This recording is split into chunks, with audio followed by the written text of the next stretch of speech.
भाई आध्यात्मिकता के अनंत जगत के भी अपने किस्से हैं जो हमारा मनोरंजन करने में कभी नहीं चूकते। नमस्कार मित्रों, ये TFI और आज आपका परिचय संसार के सबसे सौम्य और सबसे सहिष्णु संगठन इस्कॉन से होगा, जो इतना सहिष्णु है कि एक छोटे से प्रश्न के लिए अपने ही साधु को निलंबित कर दे। भाई अब यह सहिष्णुता नहीं तो और क्या है? कौन बोला कि इस्कॉन का अर्थ intolerant society keeping controversies on notice है? अरे भाई ये तो सहिष्णु है, सबको समान तरह से क्षमा करे प्रेम लुटाते हैं। इनके लिए हर उपदेश उचित है, बस प्रश्न इनकी ओर ना उठे। अब प्रवेश होता है अमोघ लीला दास का, जो इसी संगठन की छत्र छाया से निकले हैं और जिनके अजब गजब किस्सों से हम सभी कहीं ना कहीं परिचित हैं। ये वही अमोघ बाबा हैं जिनकी लंका दहन के व्याख्यान को मनोज मुंतशिर ने कितनी गंदी तरह से टीपा था आदि पुरुष में। अब यही महोदय स्वामी विवेकानंद के भोज प्रवृत्ति पे प्रश्न उठा दिए। देखो, किसी के खान पान पर प्रश्न करना हमारी संस्कृति नहीं, पर भाई ये तो प्रश्न ही तो था। परंतु इस्कॉन तो भाईजूस का खोया हुआ भ्राता निकला, एक छोटे से प्रश्न पे इतना भड़क गया। उन्होंने गरीब अमोघ को सक्रिय सेवाओं से निलंबित करते हुए उसे प्रायश्चित के रूप में गोवर्धन भेज दिया। धर्मोपदेश पे 1 महीने का प्रतिबंध। ये तो वही बात हो गई कि सांता क्लॉज के अस्तित्व पर सवाल उठाने के लिए बच्चे को देश निकाला दे दिया।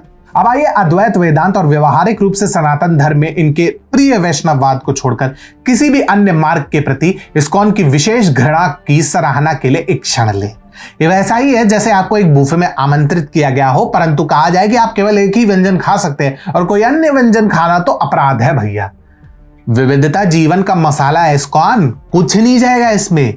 छोटी सी बात है, परंतु ये तो बस प्रारंभ है, असल हिमशैल तो बहुत गहरा है। नहीं समझे? इस्कॉन पर हिंदू धर्म का व्यवसायीकरण करने, श्री कृष्ण के इर्द गिर्द एक एकेश्वरवादी पंथ यानी मोनोथिस्टिक कल्ट बनाने का प्रयास करने का आरोप लगाया गया है। योगी राज श्री कृष्ण का प्रचार और शिक्षा प्रसार एक बात है, परंतु आध्यात्मिक क्षेत्र पर एकाधिकार जमाने की कोशिश करना, क्षमा करें दोस्तों, ये स्वीकार्य नहीं है। निश्चित रूप से इस्कॉन ने सनातन धर्म के बारे में दुनिया को जागरूक करने में महत्वपूर्ण योगदान दिया है, परंतु उन्हें इसे अपने सर पर हावी नहीं होने देना चाहिए। एक ऐसा पंथ बनाना जिस पर कोई सवाल ना उठाया जा सके। सनातन धर्म का मतलब ये नहीं है एक हाथी को माचिस की डिब्बी में फिट करने की कोशिश करने जैसा है। आगे आप समझदार हैं। अब चलिए उस मुद्दे पर प्रकाश डालें जिसके पीछे इतना बवाल मचा। स्वामी विवेकानंद, जो पश्चिम में वेदांत दर्शन के प्रसार में अपनी प्रभावशाली भूमिका हेतु जाने जाते हैं, अपने आहार के प्रति एक अद्वितीय दृष्टिकोण रखते थे। कुछ वृत्तांतों से पता चला है कि वे कभी कभार मांस मच्छी का सेवन भी करते थे, जिससे सभी सनातनी मेल नहीं खाते। अमोघ लीलादास ने अपने उपदेश में स्वामी विवेकानंद की जीवन शैली के इसी पहलू पर प्रश्न उठाने का साहस किया। वो पीछे नहीं हटे और इनकी इसी प्रवृत्ति पर स्वामी विवेकानंद की आलोचना की, परंतु उन्हें इस बात का जरा भी अंदाजा नहीं था कि उनकी टिप्पणियों से इस्कॉन में त्राहिमाम मच जाएगा। इस्कॉन की ओर से प्रतिक्रिया तीव्र थी और कुछ लोग कहते हैं अनुचित भी।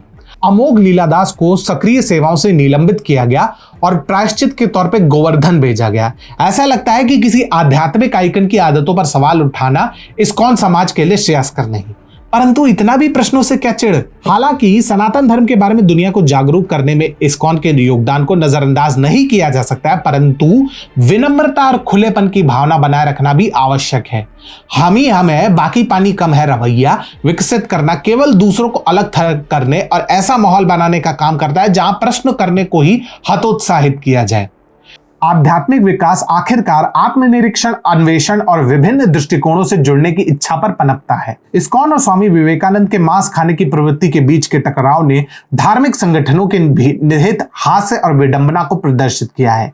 यद्यपि हम श्री कृष्ण की शिक्षाओं के आकर्षण को फैलाने में इस्कॉन के प्रयासों को स्वीकार करते हैं, परंतु हमें खुद को भी यह याद दिलाना चाहिए कि उनकी आध्यात्मिकता की टेक्निक को ज्यादा गंभीरता से ना लिया जाए।